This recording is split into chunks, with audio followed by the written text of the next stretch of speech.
All right. I will call this meeting to order at 8:30 a.m. And certification of open meeting law requirements have been met.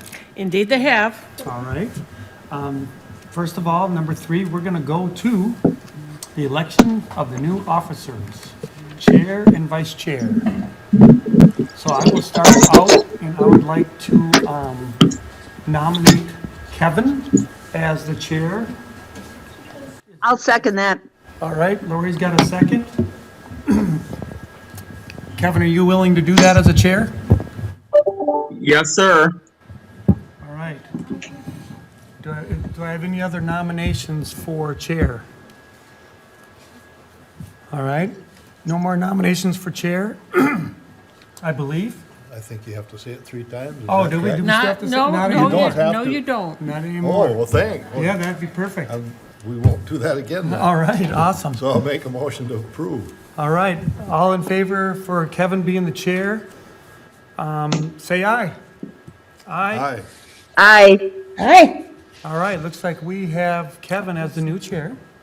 You have to ask. Thank you. Oh. Congratulations.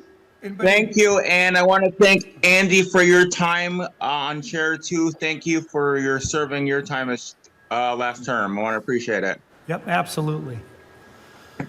All right, And you guys' confidence in me also. All right, number 4, adoption of agenda. Actually, Kevin, we need to elect a vice chair. Oh, vice chair. All right. That's, yeah. I guess that would be 3B. Election of vice chair. Any nominations for vice chair? I'll nominate Andy. Are you okay with that? I'll second that.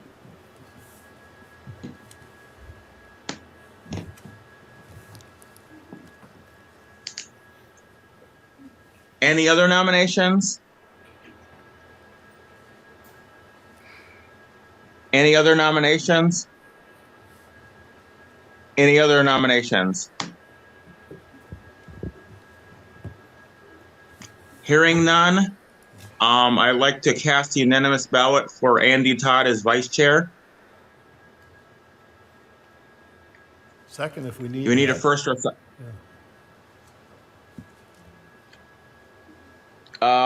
Pat, do we need, you're the permanent, we don't need that, do we? It's okay, and then you just ask for the vote. Okay, I'll take a vote for making Andy Todd as our vice chair. all right, Aye. Aye, okay. Now Andy Todd is now our vice chair. Welcome aboard, Andy. thank you.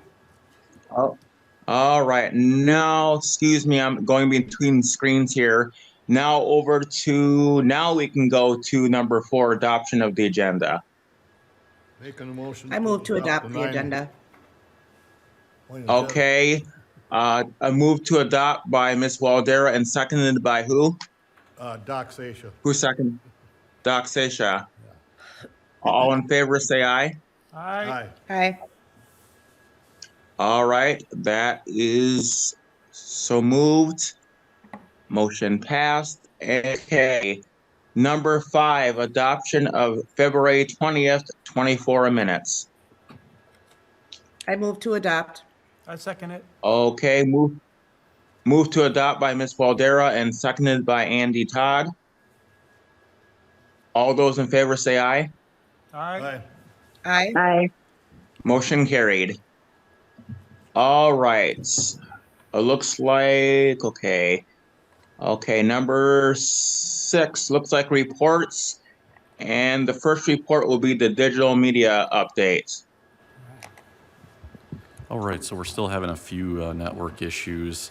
Our network's running pretty slow at the moment, and we're finally, as IT is starting to catch up and get over some of the illnesses they're facing in their department.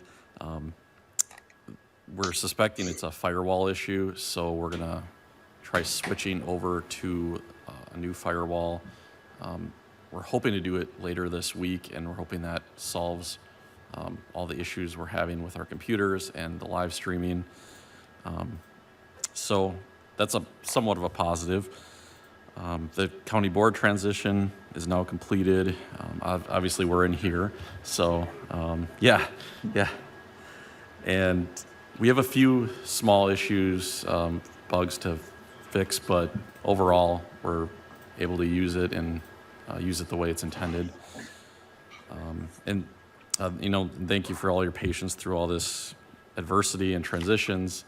I know it's really frustrating for everyone to have to be patient and wait, but it's sometimes things don't get fixed or right away, unfortunately. So some good news again. We won some awards for the WCM Best of the Midwest Media Fest. We won 1 Excellence Award, 3 Achievement Awards, and 3 Merit Awards on the videos we submitted for the conference. The Best of the Midwest Media Fest is coming up on May 16th and 17th in Eau Claire, so we'll be there those days. And then at night, they have a award ceremony that we'll be attending, and then we'll get our awards and our feedback from our videos. We're also planning on covering the Cardinal Manufacturing event in Leva coming up in a few weeks. And summer's right around the corner, so we're going to be really busy with a lot of different events coming up all over the county. So, yeah, excited for probably a pretty busy summer.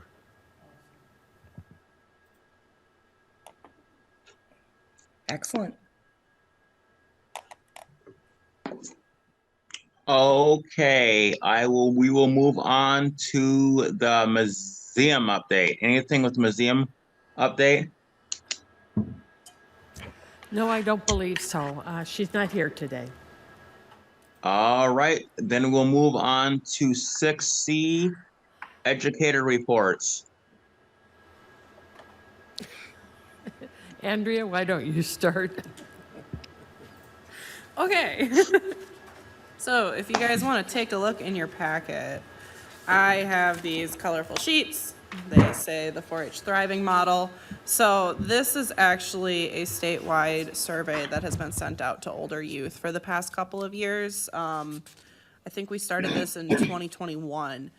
And they take impacts from each county and figure out like how 4-H is doing. So are we meeting, so when we look at the numbers, like Youth Sparks being at a 4.8, this is out of 7 for all of these numbers. That is low statewide, because the next page is actually the state. I wanted you guys to be able to compare the numbers, because I know you guys like looking at numbers. Youth Sparks is there stuff happening in the program that brings kids in going, ooh, I really want to try that, or this is something new, let's try, or let's explore this area.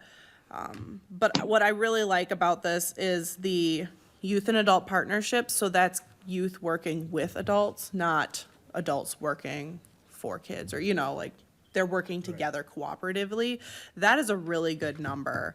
And I mean, I will say that the volunteers that we have in the program are superb. So to me, that is a fantastic thing that we need to be focusing on, because that's higher than the state's average for youth and adult partnerships, along with our caring adults and everything. So I just like this survey to show like kind of where Trempealeau County is versus the state.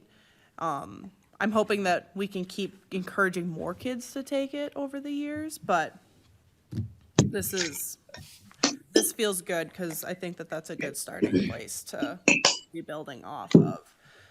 If you do you How guys have many any people- questions? Yes, Dawn. Yeah, the survey is really cool. Do you know how many people did participate in it? So Locally and then statewide? we had 11 locally, so it's not a huge number. I don't remember how many we had statewide. That's okay. Thank I you, would have though. to look, Yeah, 11. And then how many total, you may not know this either, but how many total would have been able to take the survey? No, I don't know those numbers, because That's okay. Okay. It's like upper middle school to high school is who gets this survey. And I can't remember the exact, youth members age 13 and up were invited. And I don't know how many kids are in the program That's okay. statewide for that number 8 range, but Yeah. I so- guess when I meant how many kids were eligible, I meant like within our own county, but you probably don't know that either. No, because That's okay.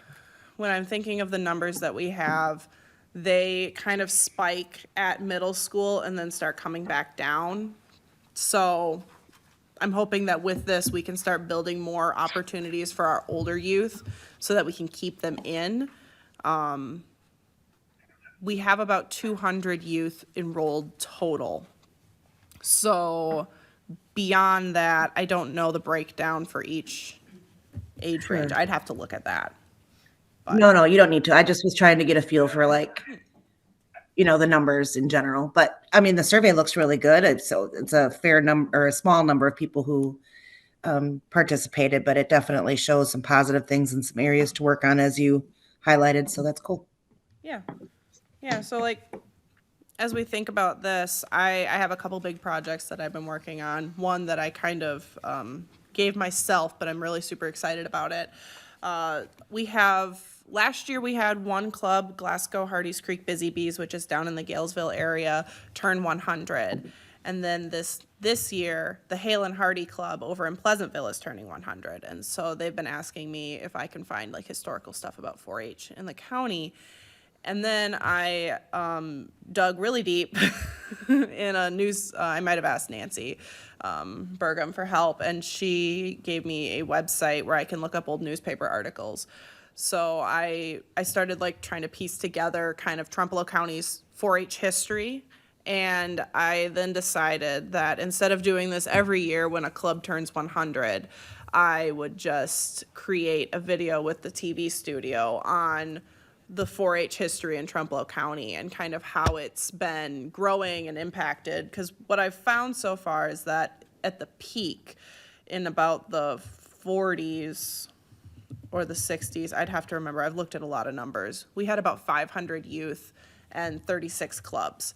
And I mean, I know that meant that they were like, just going down the road to like the local school or whatnot. But I thought that was super interesting. And there's a lot of names that I've found and people who I'm hoping I can maybe connect with and do some interviews on their impact with 4-H and how that affected them. So if you guys know people who might be someone I could talk to, I would love to hear from them because I'm hoping this is going to be like a little side project, but I want to be able to focus on like what 4-H has been doing in the county and how it's affected us because some of the articles I found were like from World War II when they were teaching kids how to do better at preserving and then raising meat animals and crops to help with the war effort, along with collecting cans and stuff like that. Like, the kids were really heavily involved, and it's just very fascinating to see that because it's changed a lot throughout the years. So, yeah. I'm asking this if it's okay. Centerville Co-op, Sue and those guys, Yeah. they're the ones that are really big in 4-H, right? Henderson? Yeah. Yeah, they're the ones that do all the auctions and all that stuff out there. Yeah. So would they have a lot of information on that too? You think? Yeah. Okay. Yeah. Because I know they're always pushing it, so I think it's a great thing, so. Yeah. So I'd mention it. Just make a comment. I was a 4-H member in Trumbull County 65 years ago, and I know a pretty good group that was more involved than I was. So we can get a pretty good cross-section of what was happening then, for what Yeah. it's worth. And then, of course, our parents were the 100-year group, so Yeah. might be able to help a little bit. That actually would really, because what I've noticed is down south in like Galesville area, they had a lot of like Marinuka Badgers. Like there was so many in the Galesville area and Decorah. I was at Centerville, actually, tri-school workers, we were called, at the Centerville Town Hall. I was trying to figure out where that club was because I Yeah. kept seeing that one pop up. Yeah, where the bank is now, that's where the town hall was, and, Oh, okay. yeah. Sweet. So I will be talking to you at some point, Doc. You've roped yourself into this. Right, okay. But other than that, Clover College is happening on Saturday, and I actually have about 59 youth who will be attending. Over half are 4-Hers, but then that means the rest of them aren't 4-Hers, which I'm super duper excited about because I like bringing in other kids and figuring, like, trying to get them into the program, but also just offering something fun for kids to do. So I'm working very heavily in that right now, trying to make sure that I don't make too many mistakes so that Saturday runs smoothly. But other than that, that is what I've been up to as of late. Good job. Thanks. In here, you also have the food-wise report. Marielle and April are off running around teaching again this morning. I think they're on their last home stretch. We really just sort of see them come in and go out. But they've been doing kindergarteners, so Blair Taylor and Black River Falls and Arcadia and Independence. And they just have really been very busy. And that's why we don't see her, because she's actually teaching. We hope in the summer you can actually get to meet her. And who wants to go next? I'm staring at Adam and Melissa. Hello. So yeah, Adam Trunzo. So I'm a 60% appointment in Trempealeau County, and that's split between family and parent education and youth education. On the youth education side, we just finished up with a Juntos program, which is kind of understanding the pathway for middle schoolers in the Arcadia area for transitioning to a successful high school and then transitioning to graduating high school and exploring their career options after that. The picture down in the bottom right, if you have access to it, shows the school administrator, and then we actually have a student from the high school who is acting as the interpreter for the event, and she's sharing her experience as well. And then we have Monica Kamrowski Lopez, which is our extension Juntos educator. And then behind us are all the families. And Western Technical College was also had some representatives there as well.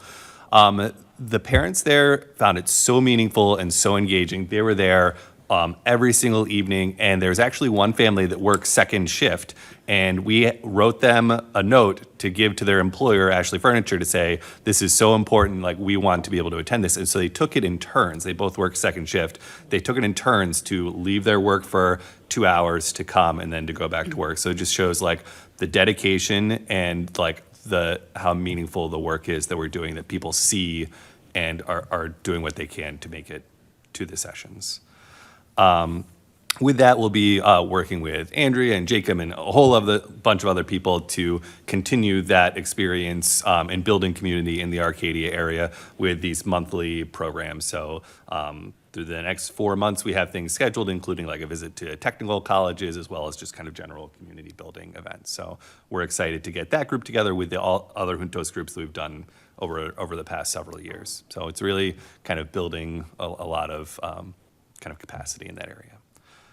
Up next, general teaching and coordinating direct STEM education programs. So whether it's the Osseo Library or Blair Taylor or the Galesville, Ettrick, Trempealeau, Arcadia, Whitehall, pretty much everywhere, it's either an after-school program, an in-school specific program, a library program. We're kind of in a lot of different areas, and this is somewhere where like elementary educators or librarians or different areas, they're just looking for either some extra supplemental programming, or they're not really sure how to implement like real like engineering design process or scientific engagement stuff, because they're second grade teachers and they've got a lot of other stuff going on. So being able to provide that local expertise with someone that they know and they trust and comes back every year to support them in kind of helping these elementary students before they get into middle school and say, oh, science isn't for me, or I hate math, that they get the skills and they can see it, they can work with their hands, and they can say, this could be something that I could do.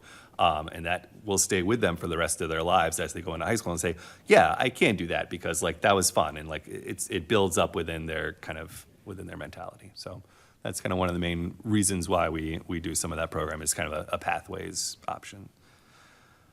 Those are some of the main things I'm doing within youth education. Any questions in that before I move into kind of family education and some of my capacity work?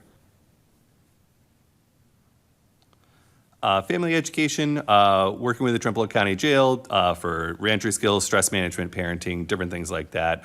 Because they now are able to house people in the jail, there's a lot more people who are interested in that work, and we're able to meet with the people who before would be shipped off to Clark County or somewhere else, and I would build a really strong relationship with them and understand that they were right in that zone where like they were ready to make a change and they were ready to get things going, and then they'd get whisked away and they'd come back the day that they were released, so I wouldn't be able to even reconnect with them, and then they're out there.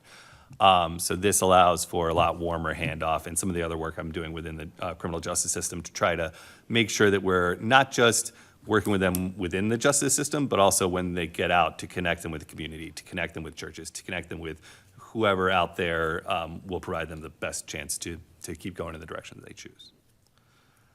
And then diversion agreement is another version of that. And then we're also doing some virtual programming within the family engagement side of extension where we collaborate and we do like evening programs teaching about how to parent from a distance or how to handle strong emotions in young people and different things like that. So that's kind of a little bit of the parenting process that we do. For capacity building, there's a lot of core coalitions and groups that I work with to try to keep things moving forward, to coordinate, to be that glue between a lot of different organizations. The first is the Alliance for Youth. We recently supported the Ettrick PTA for their Environmental Day program with some of the funds that we were able to get through grants. So it's seen as an asset and a resource, and people collaborate on there. A lot of the school social workers are on there, and they share ideas about how best to deal with a lot of the trauma and building resilience factors in young people so that they're not just on their own in Osseo trying to figure out, or they're in Osseo and they found something that worked and they can share that with Blair Taylor, with Ettrick, with Indy, so all these different organizations, and it's been really, really helpful, and they keep coming back.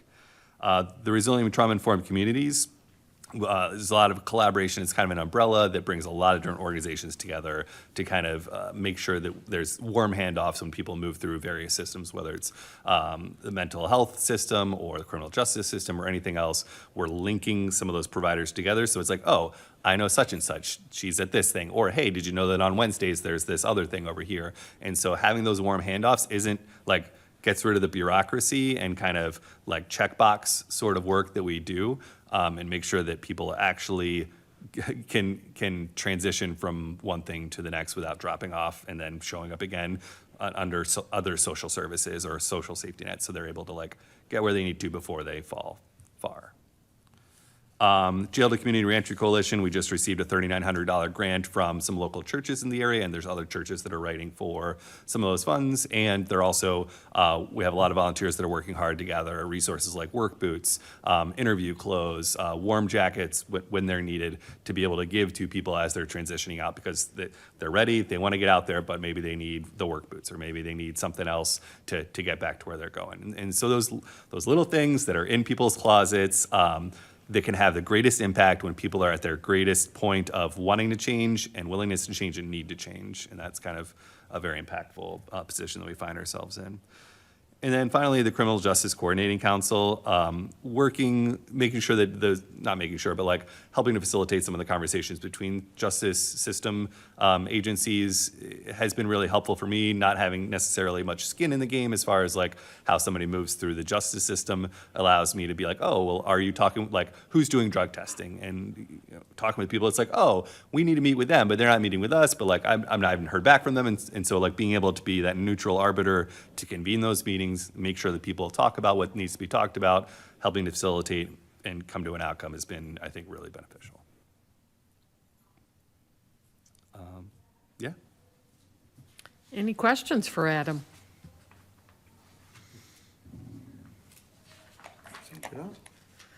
Okay. No?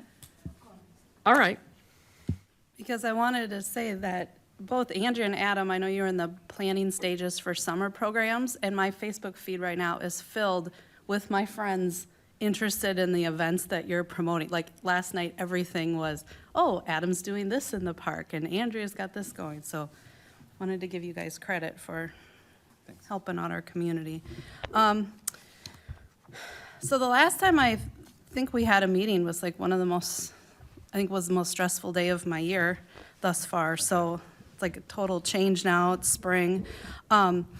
So this spring has been very hectic. I do a lot with elections, specifically training election workers. And while I had to train pretty much everybody in 6 counties in 1 week in December, I did offer a couple classes since then, and that's just kind of a huge undertaking, and that's just what it's like for me. So I did offer a baseline chief inspector training in Trempealeau County, and then I have another appointment in Clark County too. So I'm partial here, partial in Clark, and then I have some faculty demands as well.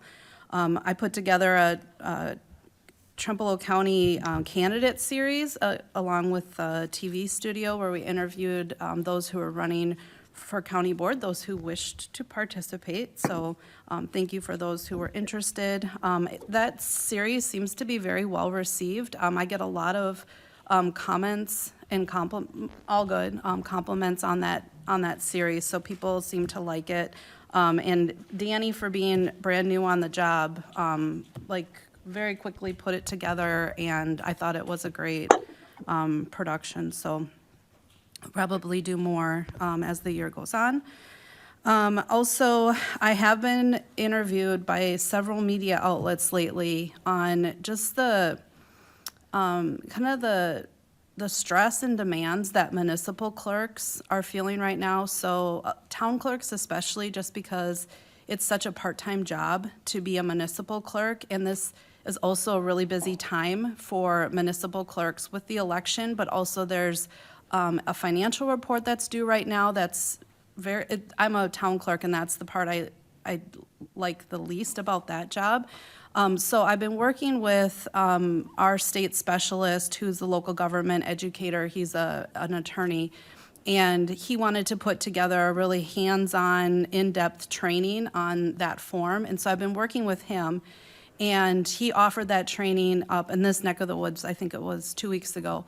And he called me yesterday because he had questions on the form, and he said, I've never put so much time and effort into something that's been so frustrating. And this man went to law school, so for him to say that this form is terrible, I'm like, yes, I was trying to tell you that's the part I like least, and that other clerks are struggling, especially new clerks. I've never fielded calls and texts and emails from other clerks just stressed like I have in the last probably 3 weeks. I don't know what's going on, but I know what's going on. It's just busy. But so the UW communications person did a story on my work with clerks, and that was put out a couple weeks ago, and some more Madison type newspapers like Wisconsin Examiner, I think, did one just asking about the demands that clerks have. There's just a lot of new clerks too, and it's hard to be a new clerk. So I've been doing a lot of local government support in that aspect. Also, I believe you received an invitation to the county officials workshop. That is something that the local government education program puts on.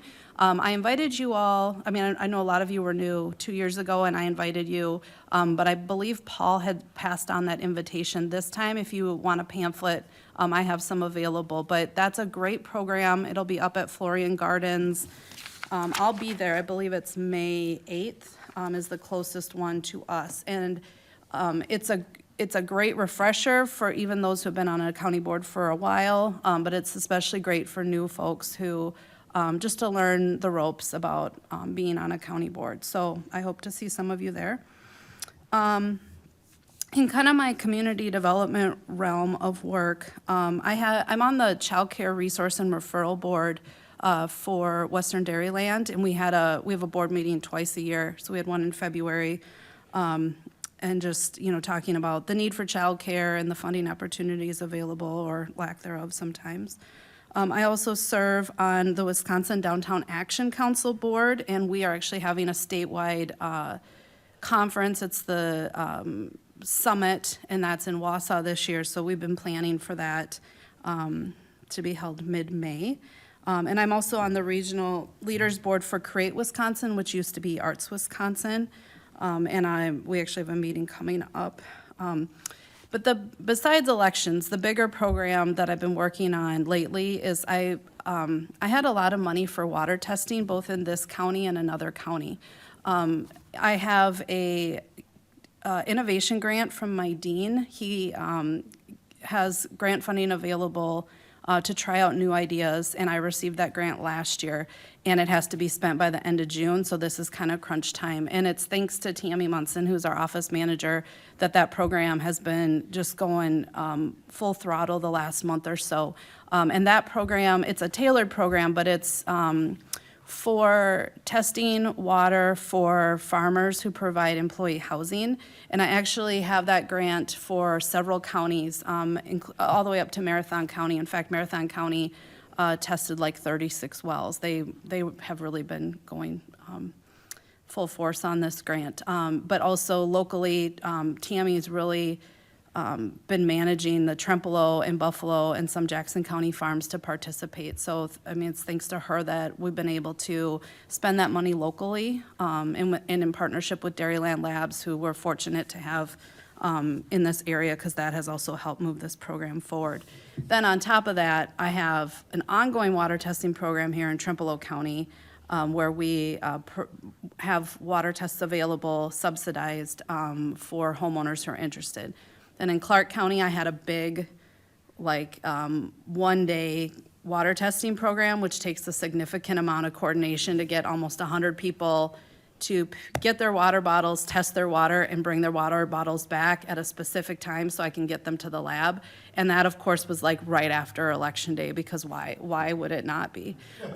It's just, I know like spring is busy for everybody, and I just really felt the crunch there for a while. So I say like I'm drowning in water testing money, because I got a grant from a corporation in Neelsville to do water testing and clean sweeps. And it's nice to have grant money, but it also takes a lot to spend that money.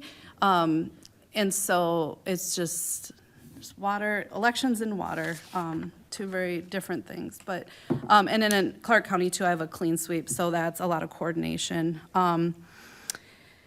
I have been working on some agricultural plastics recycling options too. I had the opportunity to finally attend the Waste Management Conference, which I had been wanting to do for years, but it's always like in Appleton or Oshkosh, and that seems too far away. Like I feel like I'm gonna fall off the edge of the earth if I go that far east.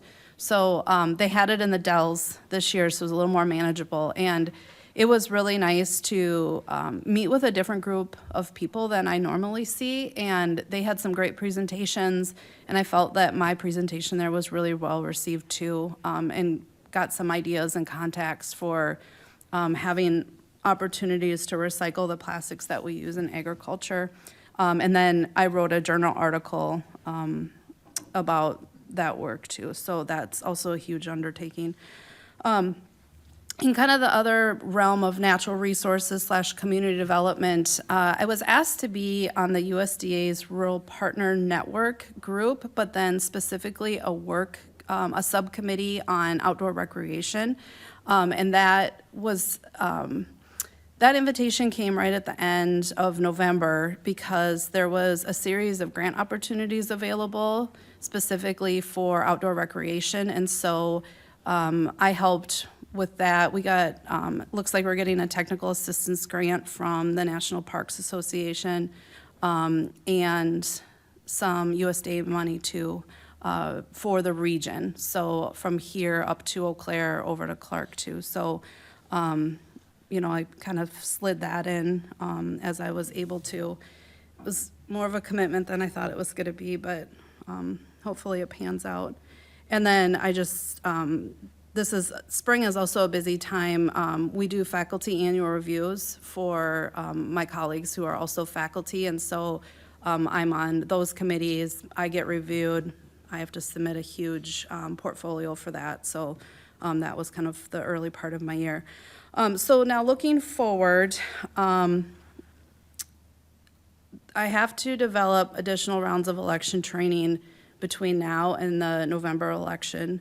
For this area and others. So I'll probably circle back to that now that I've had a few weeks off of elections.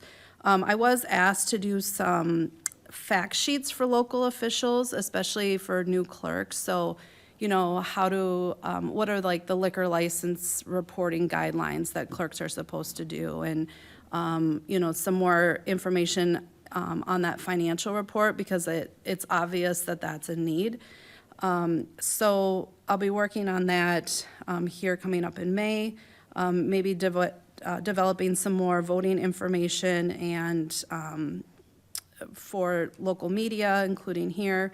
And then I was invited to be on a charrette team for Fairchild, which is kind of a cool program where they bring in some statewide experts on community design. And that was sponsored by the Chippewa Valley Realtors Association, who I did a program with in the fall, and it was really well received, so it was nice to be able to work with them again. And then just trying to wrap up that water testing, at least one grant by June, and then spending some of that other money. So that's what I have in a nutshell. There's more in my report, but questions for me? I think you just sort of knocked them out. Yes. Did I? You did good. Oh, that's how I feel. Every, No, that's how I feel every day. no, you've just had a lot going on, but it's exciting to hear about. Yeah, thank you. It feels like I have a lot going on, so thank you for recognizing that. Yes. Before we go to Jacob, I will just share Steve's report. He received a NOP grant, and that's a nitrogen optimization pilot program. And he'll be looking specifically at the effectiveness of hog manure as a corn nitrogen source. And most of those studies have happened in other states on different types of soil than we have here in the driftless. And hog manure is a little different than cow manure or chicken manure, more ammonia, less solids. And so they have a site that they are working. There's some pictures in your report, and he shares where the field being tested is, and it's close to the Trempealeau River and a Class 1 trout stream. Yay! And the thing is, what happens in Jackson County doesn't stay there. It kind of flows downstream, as my brother-in-law, the civil engineer who designs waste management systems, tells me. And he's also doing the same kind of program in Buffalo County using poultry litter. And this just sort of is a reflection of, that changing role as a regional crop educator. So he'll be doing work in those 3 counties. So I will turn it over to Jacob to share his work with you.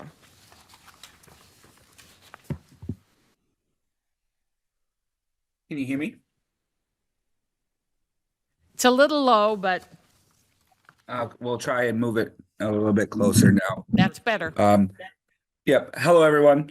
So this last few months have been extremely busy for me. For the horticulture educator, I'll start with. So I've had quite a few programs at the libraries. We're doing my library series. Let me go up to that. And so I've had 3 programs at the Whitehall Library. We're working on edible landscaping, mushroom cultivation, nature journaling. I've also been working with the Strum Library to help with their planting plan. So I've been talking to them, consulting with them, and helping with their planting plan. So that falls under community engagement.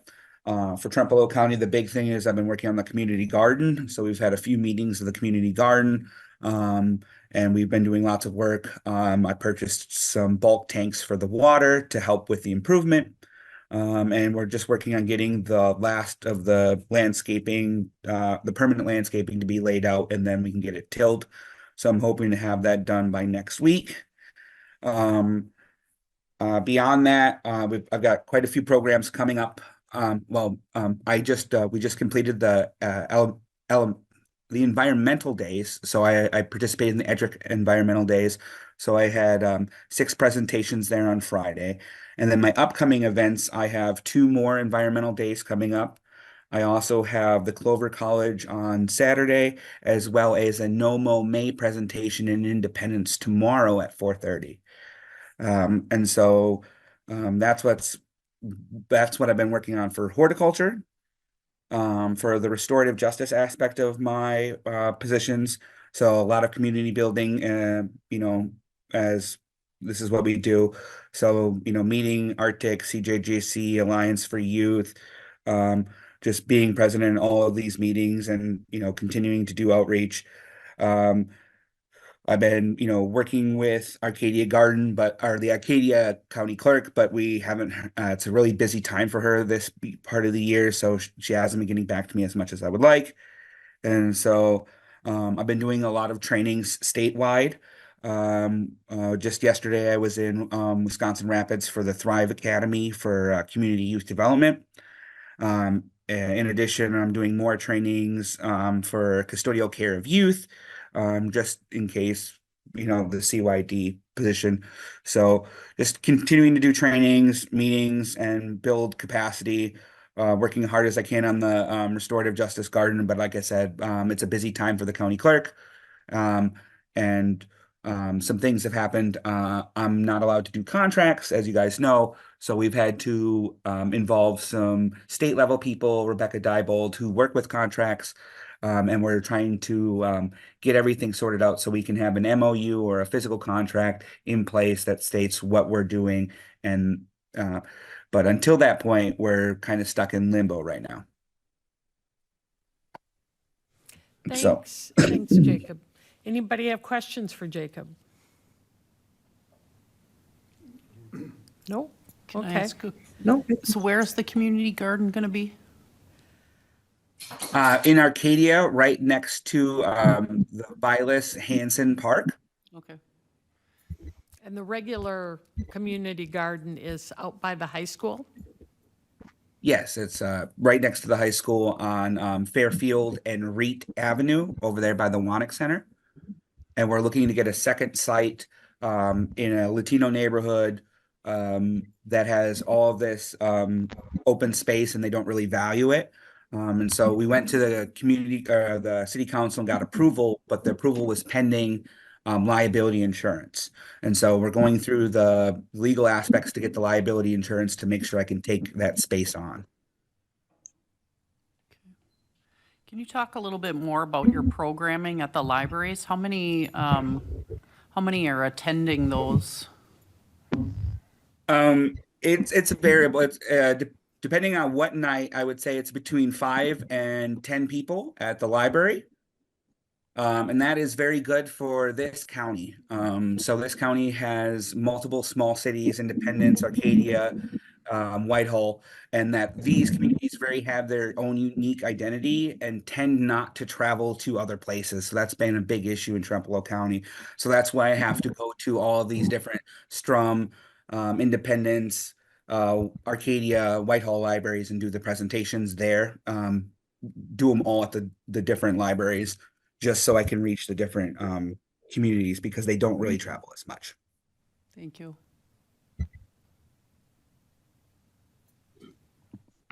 Any other questions? Thanks, Jacob. Thank you. Thank you very much. Any other reports that are out there? All right. If that is true, we'll be moving on to item 7, business items with possible discussion and/or action. Okay, thanks. I think I get to take the lead on this. I'm sorry I'm bumping my mic and making annoying noise. One of the changes that Extension Agricultural Institute has been promoting is the creation, the use of regional agricultural educators. And in an ideal setting, a county would have access to 2 ag educators who served regionally. And depending on the area you were in, it would be a crops educator and a livestock educator or a dairy educator. And the program leader's goal in our area has been to have a crops educator and a livestock educator. Well, as I explained a little bit at our last meeting, Buffalo County's traditional ag educator passed in October, and they finally agreed to move to rehiring, but the only way they could do that is if they participated in a regional program. So Steve Okonek, who was our ag educator, and we partnered with Jackson County, so we like to refer to him as the non-regional regional educator. That was an interesting conversation with the Ag Institute person. Agreed to serve as a regional crops educator for Buffalo, Jackson, and Trempealeau counties. The good news on that front is you get to pay a little bit. You're only paying for a third of a position right now. As I've said, ideally the model would add a livestock educator. At this point, Buffalo County is like, well, we kind of like just the crops educator, and we're not really sure if we need a livestock educator, and maybe if we had some other things. And Jackson County is like, you know. So nobody has really stepped up to the plate and said, yes, we need a livestock educator. The issue is I'm not really sure where the Institute director is on this. They've talked a lot about, you know, this model over the years, and they've really pushed for it, but I just don't know. Because the committees asked me, well, what if we don't want a livestock educator? What if we're just satisfied with this? And I'm like,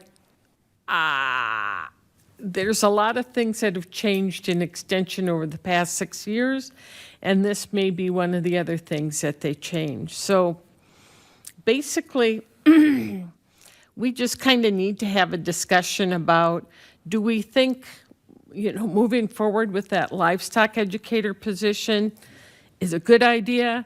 Do we think we just kind of want to wait until we get some push from the state, one way or the other? People do have access to ag information, so if they have a question about livestock, they can get it answered. I know that what I've been trying to encourage in my other counties is a more formal needs assessment. Melissa helped us prepare a tool, and we delivered it in Pepin County, and they actually used that information to identify local priorities that they are using to hire new people. So it may be in our best interest to do the same kind of thing here. I certainly think it would be appropriate in Buffalo and Jackson County to kind of give the committees a sense of where they're seeing local priorities. So I'll just leave it at that. And if you have questions or comments about the position, we save money with just one educator, 1/3 we pay. If we add the livestock educator, then we have to pay a little more, and it may be more than we paid when we only had a half-time ag educator. The director of the Ag Institute said if we went to the the new model with the livestock and the crops educator, she would pay for that first year until the budget cycle came around. But like I said, no action's been taken, so I'm leaving that up to you guys. Just a comment. I think Trumpealeau County especially, we probably have the most chicken growing facilities, and Golden Plump have people involved that answer all the questions there. Absolutely. I don't think there's much for hog growing in the county, is there? Or am I wrong? There is some hogs. Jackson County ends up being number 6 in the state. And Buffalo County also has a lot of chicken facilities. Okay. And our dairy farmers, obviously, very large and they They have their own sources staff. of their own. I guess I forget about those people that have small groups of, what, goats, sheep, that type of thing. Or they're just, raising some heifers, or they're dairy farmers transitioning out of dairy farming into raising some livestock because they've always had animals, they will always have animals. You're raising the questions that my other committees have raised. So I think we're good. Let's try it. Any other comments? Not So I think I heard you say that the resource is available at UW, just not locally currently with the fact that no action has been taken. The resource is available. We now have call-in lines, because that's actually how we're providing service in Pepin County. And there's sort of bigger regional specialists that Steve can access and bring in if we need. I mean, if we need somebody to do some work on livestock issues, we have Bill Halfman that we can bring in. So resources are available. They're not available, directly, locally. But as you said, agriculture is changing, so. Right, and I think that, I don't want to go away from having that local availability if that need exists, but with virtual options and other technology, having somebody remotely available isn't as difficult as it used to be. And it might be enough. So I guess pending any other required action, I'm okay just sitting. Well, and I think it's worth noting, Steve does have a background. He was a dairy farmer. Hog farmer. He's a hog farmer. He is well-versed in a lot of these questions, and he will field them as they come in. And I don't feel bad volunteering him for things, because he volunteers me for stuff all the time. So Steve can Perfect. and does take calls. But I did think it was interesting last time, maybe we don't need this public, but he says he has to be careful He how he answers certain things because of his program manager and his institute director. I mean, But he can find the sources, I guess, right? Yeah. well, or he knows the answers. It's been interesting, a decade ago or whatever, what you had were these generalist ag agents who could answer a lot of different questions. And then there's that move to increase specialization. And the irony is that somebody like Carl Dooley, who was in Buffalo County, somebody like Steve, actually has live experience in a variety of things. Steve has an undergraduate degree in farm management. He has his master's in agronomy. He was in the dairy industry for 10 years or more. He's been in hog industry for a very long time. So it almost feels criminal to limit him. So he and I play an interesting game with his program manager and institute director. He does have to cut back on answering those questions, but he does. As we said, Melissa volunteers him. But So can everybody hear me? yes. Can I bother you a minute, Pat? Sure. I just want to say, I think Steve does field these calls very good. Yep. And sometimes I am the one that gets some of these first up in front too, or people coming in. And people have to think about is, yes, the dairy farming and the county has changed, but you have chickens, you have pigs, you have dairy barns transition to steers, which would be us. And some of us dove into it big. And I know it's been said here that virtual is the way to go, but some people don't want virtual. They want to talk to a person. And I think still educating out in the community is still very vital. And that's what we need to maybe just try to stay on task here, only because I live in this world also. Yeah. So, and I didn't mean to interrupt you. I just wanted to say that Steve does a good job, but I try to field and direct here too. And it is certain times there's very busy for that. Sure. Yeah, and when I said that virtual options becoming more available, I know that not everybody appreciates that option, but I guess I don't know. Maybe the question is there any action we really can take as a committee for you at this point? I'm not really sure that there is. So maybe that's more or less what I was getting at, is that as long as there's resources available, and I know Steve does a good job, there's no doubt about that. Is there anything that you need from us as a committee? You looked like you were about to say something, Becky. Well, no, I was just gonna kind of weigh in on the whole conversation. So if you were gonna talk more about what it is that you're looking for from the committee, go ahead.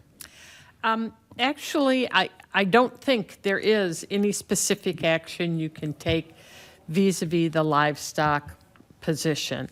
I'm sure that my supervisor and I will talk about it at our next meeting, but like I said, I get the same kinds of feedback from you. So I don't need you to take action now on a position.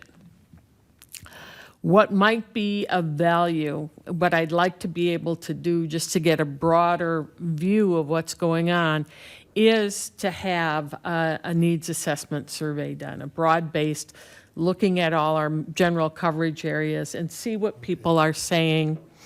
You know, we have the tool, we might need to zhuzh it just a bit.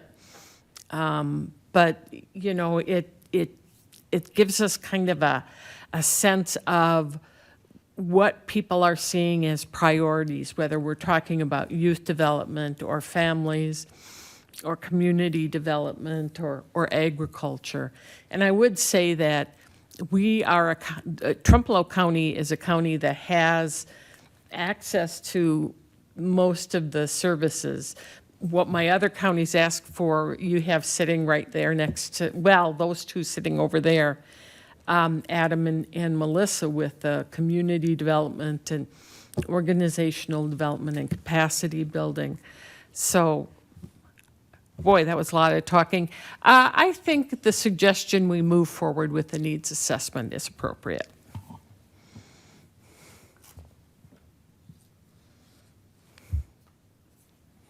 Okay. Can I weigh in? Yeah. So the needs assessment, tell me more, is the needs assessment of all programming is what you're talking about, correct? Correct.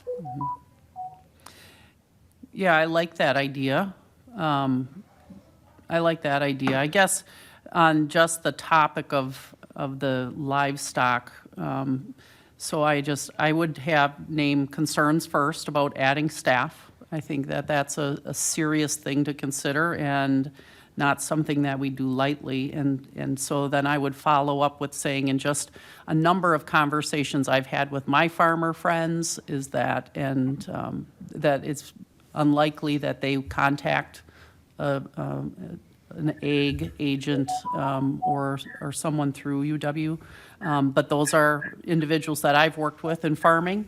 So I don't know that there is a value. I do believe that virtual options are very heavily used, and so I'm not sure that there's value.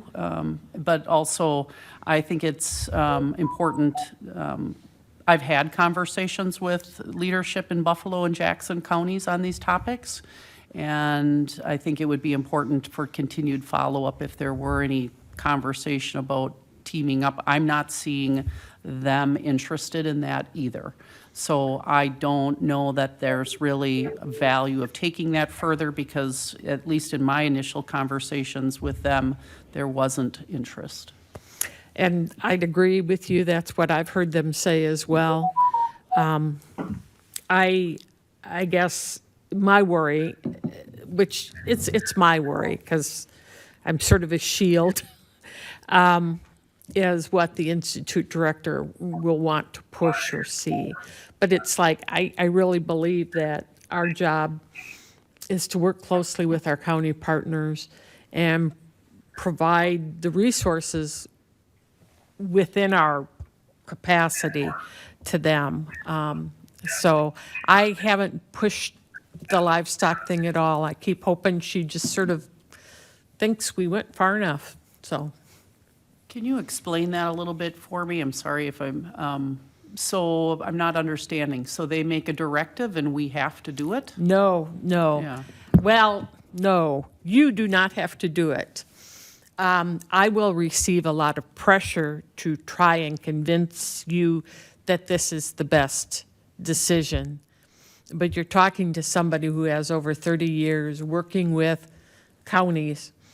So, you know, what somebody far away sees as important may not be. So the way it happens, I'll share what happened in the past, or what happened not that long ago. So let's say somebody in an ag position retires or dies or moves on. And normally we would work with the county and we develop a request to fill, an RTF, that said, let's refill this position.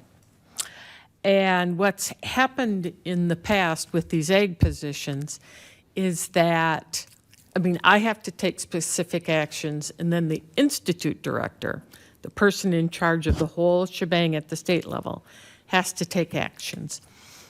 Well, she wouldn't. She didn't. And months would go by and I'd be like, well, where are we at? And finally, with the first one she did, she said, Jackson County cannot have their own ag agent. The only way they can have an ag agent is if they share with Trempealeau County. That was sort of the beginning of the regional model. So that was when the county started to share. And it worked out pretty well. I think it's been a good partnership. Well, then when the ag agent in Buffalo County passed, she was adamant. It's like, if they want an ag agent, they either have to pay for the whole thing themselves or they participate in the regional ag model. So it's not that their directive, that it's a directive to the counties, but it's like it limits sort of what the choices are. And that's been frustrating. So that's when Buffalo County made the decision to move be part of a regional ag model with a crops agent. And I tell you, I think Lee would agree, but I think the reason that went at the end much more smoothly is because they knew Steve. They'd worked with Steve before. So, I mean, there was a lot of worry. But, if they came down and said, Becky, you guys have to have a health and well-being educator, you can say no.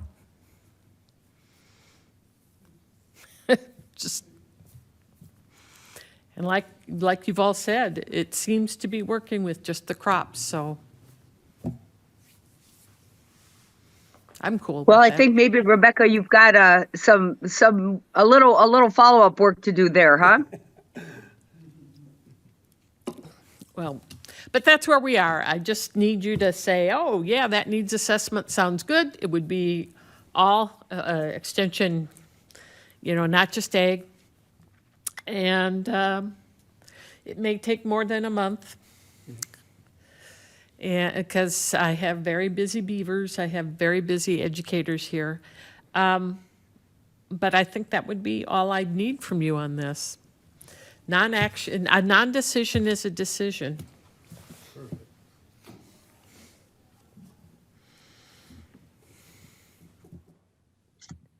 Oops, sorry. So the needs assessment would be done by our own staff at no additional cost to anyone, right? Yeah. Well, might Yeah, cost I'm us some making sure. mileage if we do some things, but yeah, no, you're not paying a consultant a $30,000 fee. I'm just, You've already making paid sure, for it. sorry.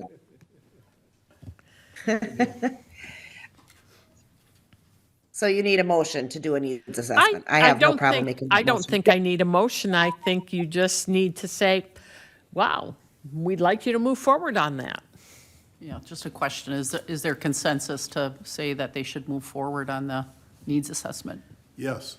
Yeah, Yep, I agree. I think Yes. so. Completely. Good deal. I would just like Alrighty. to, I would just like to ask when that is happening, that is, I'd like to make sure that the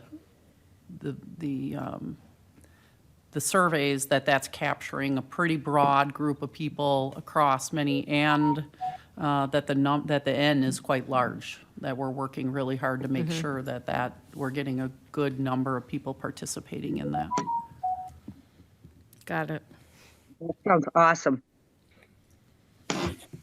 Okay, I believe we move on to item 8. Set next meeting date. Yeah, what Tammy's put down on my agenda is June 18th, Tuesday, June 18th. I can make that work.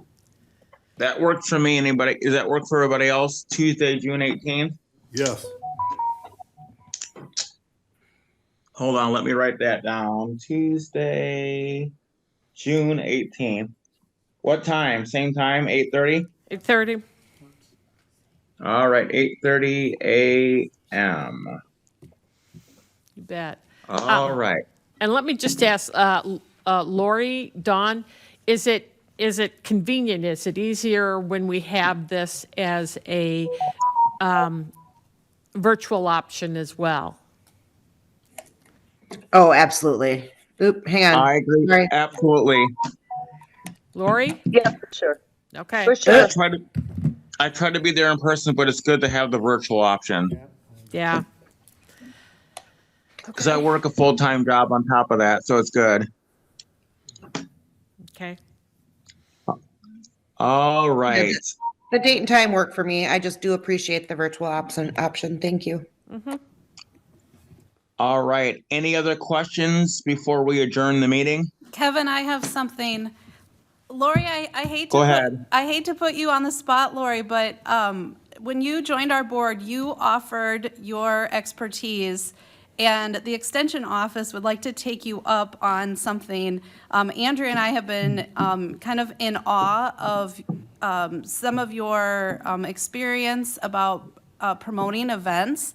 And I don't know if you are back in our part of the world yet, but when you are, would you be willing to kind of teach us some of your ways? Because I think one of the things that we struggle with in Extension here and across the state is just promotion of events, and I would love to hear your advice on that if you're still willing. Oh, of course. I'm happy to help any way that I can. I And thought if I put am- you on the spot, you'd say yes. You voluntold her. Yeah, no, I'm thrilled to help. But I have little expertise in very few areas. So the things that I can share, I'm happy to. Okay. And I am back in the world, so Okay. camping is definitely here. So Okay. we are home. All right. We'll schedule something. Yeah, come. Thank you. Just give me a holler. Right now, I'll tell you my county board computer is down. So just get a hold of me on my other email. Okay. Thank you. All right, perfect. Thank you, guys. All right. Any other discussions for anybody? Okay, with that, I will adjourn the meeting. You guys have a good day. All right. Thank you.